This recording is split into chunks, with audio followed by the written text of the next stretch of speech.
Hey folks, Dave Paulides, Can-Am Missing Project again. A copyrighted edition of our series. This is part 2 of the hunt for Skinwalker Ranch. Now, a few of you made mention during the last video about that book. And I have mentioned it dozens of times in presentations and meetings I've had with people. The Hunt for Skinwalker by Colm Kelleher and George Knapp is, to me, one of the best books on understanding this issue. Now, why is that? Very often, not very often at all, do you get an insight into what a professional research team does in the field. And that book gives it to you. So I encourage you to go out and read it.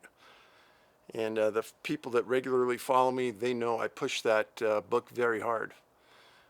Colm is brilliant. He's a scientist. George is one of the best investigative journalists in the world. In fact, one of the few investigative journalists in the world at this point. Let's get back to the video number 1. Many of you like that gotcha moment with me. I guess you think I'm not quite as quick as maybe I think I am. But many of you made comments about 80% of the people I've written about are within a large body of water. If you've seen just one of my presentations on my PowerPoints, this point is made explicitly clear. And it's followed by a large body of water, the Pacific Ocean, the Atlantic Ocean, the Great Lakes, parts of the Mississippi. It isn't just a blanket 80% are within a large body of water. It's those specific bodies of water. So, thank you for the gotcha. I should have said it and I didn't. I had several other comments about, well, Dave, it's pretty obvious that the only people taken in your books are white Caucasians. Incorrect. I've written about many Asians, blacks, Hispanics taken. So yes, there's a cross-section of society there that's missing. And then there's a question about Native Americans as well. And yes, I have written about First Nations people that are missing and Native Americans as well. But there aren't many that fit our profile. That's not saying that there aren't a lot of missing Native American people. The vast majority of them, it's criminally related. And how do I know that? Because of people I work with that have done work with the Bureau of Indian Affairs, and they confirm that the vast majority of these are homicides, but they don't have the manpower to work them, unfortunately. It's a very bad problem, and I wish that our government would acknowledge it and send a cold case team in there of about 300 detectives. I'd volunteer to do it, to go in there and make some cases against some people in there that are doing very bad things. It's horrendous. So let's get back to the ranch for a second. Skinwalker Ranch. Let's talk about the wolf on the property that was extremely large, that came in and tried to pull out livestock right in front of the ranch family. And they shot it multiple times and it really did nothing. And then there was another occasion where the family left, they came back and they found their prize bulls, I think it was 3 of them, inside of a camper, crunched in. Now some stories are saying that it wasn't a camper, that it was a container. I've heard both. So whatever it was, to get, if anybody knows cattle or bulls, to try to get those inside of a small container like that and get them all huddled together, I don't think 20 guys like Hercules could do it. But there they were, inside. So that's another one. There was another story on the ranch where investigators saw a window frame sort of thing open up on the horizon out above the meadow. And they saw this bipedal creature come out, jump down onto the field, and run off. There was another incident where the investigators were watching the field, and some things were happening. I think they were aerial at the time, unusual nature. And they had poles where they had surveillance watching the field. Now, during this time, one of the poles was actually watching another pole where the electrical contact came up and went up into the pole. And they saw something. They couldn't actually observe it, but they captured the wires being cut and nothing was there. So something was specifically cutting the surveillance system so they couldn't watch the field. And there was also incidents where the family that owned the ranch had reported that they had livestock that was mutilated. So, as somebody who spent a lot of time looking into the mutilation issue, myself and a couple other researchers have talked this incident over dozens of times. And that is, the vast majority of the cattle mutilation cases, they appear to have been placed. The dead cattle have been placed. There's no tracks leading up to it. There's no tracks around it. There's nothing there. Boom, the cattle's there, dead. Many times people say it was dropped. Now, why is that important? Well, if they can take, and I'm talking about whatever's doing this, if whatever can do this can take that cattle, steer, bull, whatever, even some instances elk, and remove it without anybody seeing it, and then place it back into the same position again with nobody seeing it, that means that they have the ability to do this at their will. So, if they're taking the cattle and they're testing it, they're taking eyes, whatever they're taking, why put it right back to where people can see it? Why would the entity at the ranch put those steer back in that container or in that camper? What would be the point? Now here's the conjecture by some. It's obviously done to intimidate the people at that location.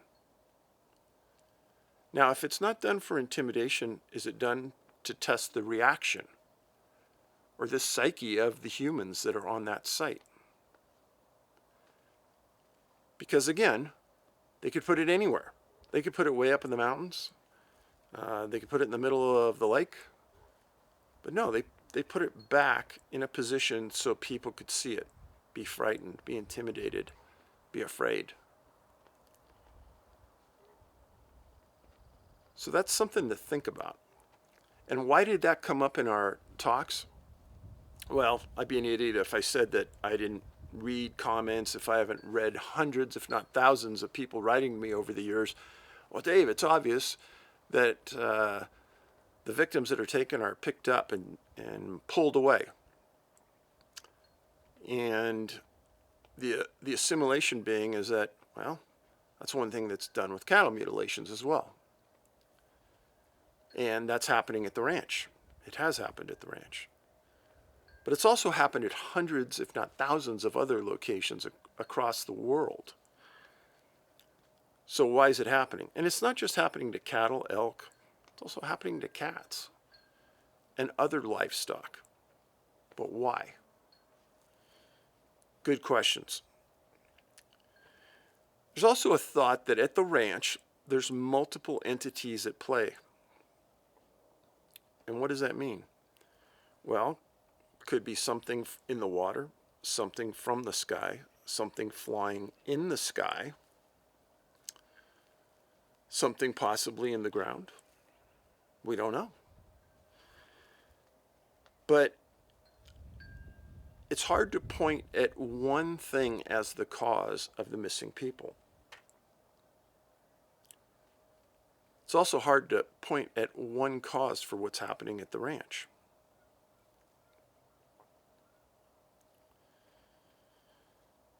Around the cattle that are found on these mutilations,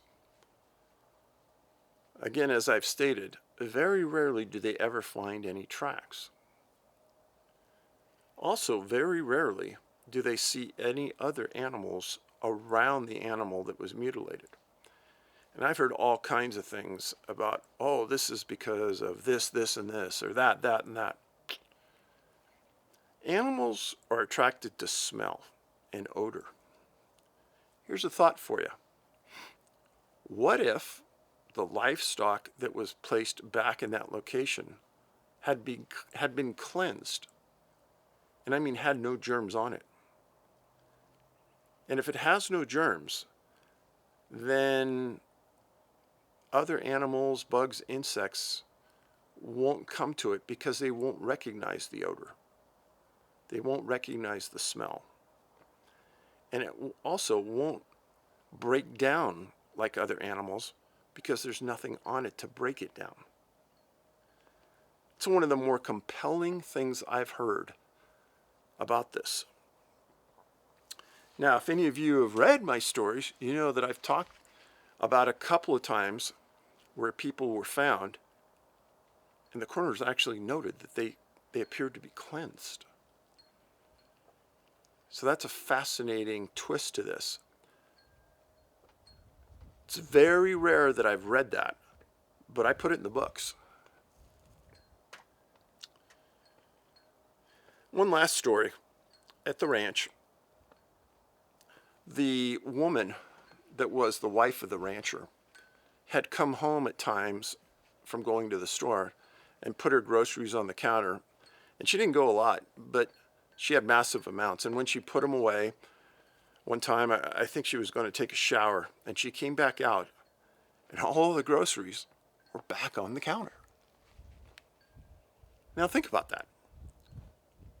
What would be the point of anything doing that if not to judge our reaction and our response? And something almost had to have been monitoring her to feel any enjoyment or learn anything from that incident.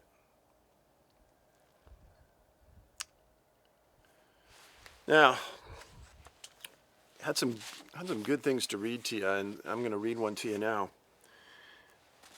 This is one of the letters in the mailbag. Dear David, I must say I have not read your books. However, I have been following your work very closely.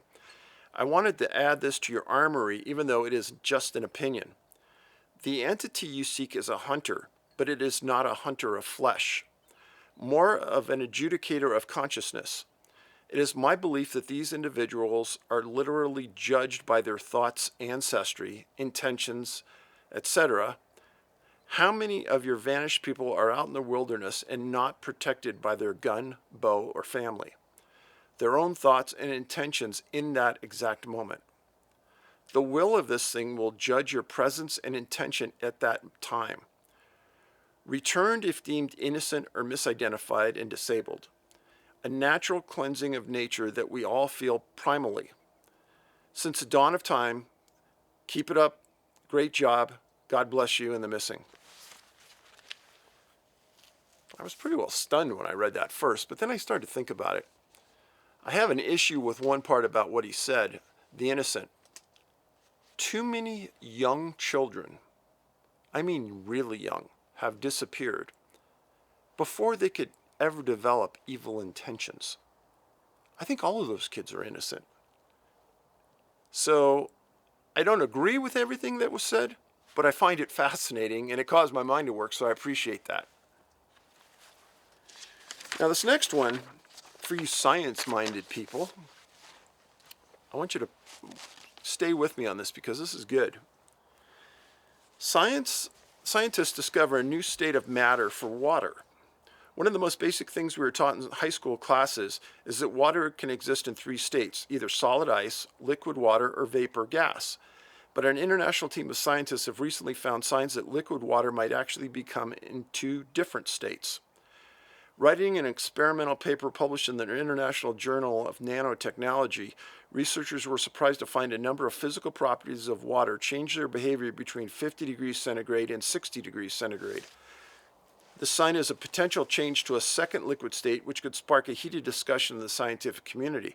And if confirmed, it could have implications for a range of fields, including nanotechnology and biology.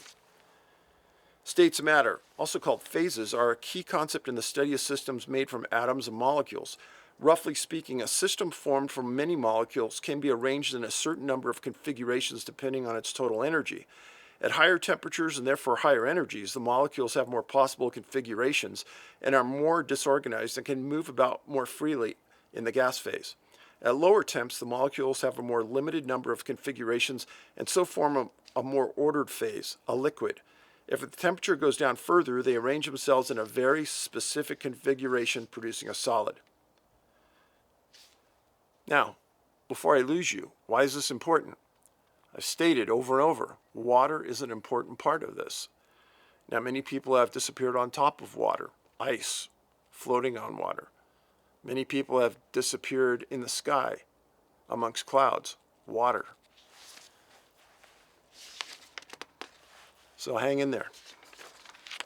Because of the phase of a substance is determined about how its molecules are configured, many physical properties of that substance will change abruptly as it goes from one state to another. In the recent paper, the researchers measured several telltale physical properties of water at temperatures between 0 and 100 degrees centigrade under normal atmospheric conditions, meaning the water was a liquid. Surprisingly, they found a kink in properties such as the water's surface tension and its refractive index, a measure of how light travels through it at 50 degrees centigrade. Special structure. How can this be? The structure of a water molecule, H2O, is very interesting and can be pictured like a sort of arrow tip with the two hydrogen atoms flanking the oxygen atom at the top.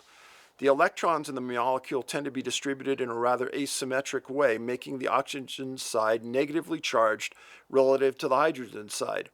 This simple structural feature leads a kind of interaction between water molecules known as hydrogen bonding, in which the opposite charges attract each other. This gives water properties that in many cases breaks the trends observed for other simple liquids. Ta-da! Folks,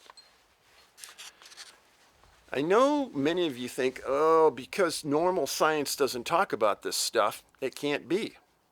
Incorrect. I was at a conference in Arkansas, and I met a man there that had crystals.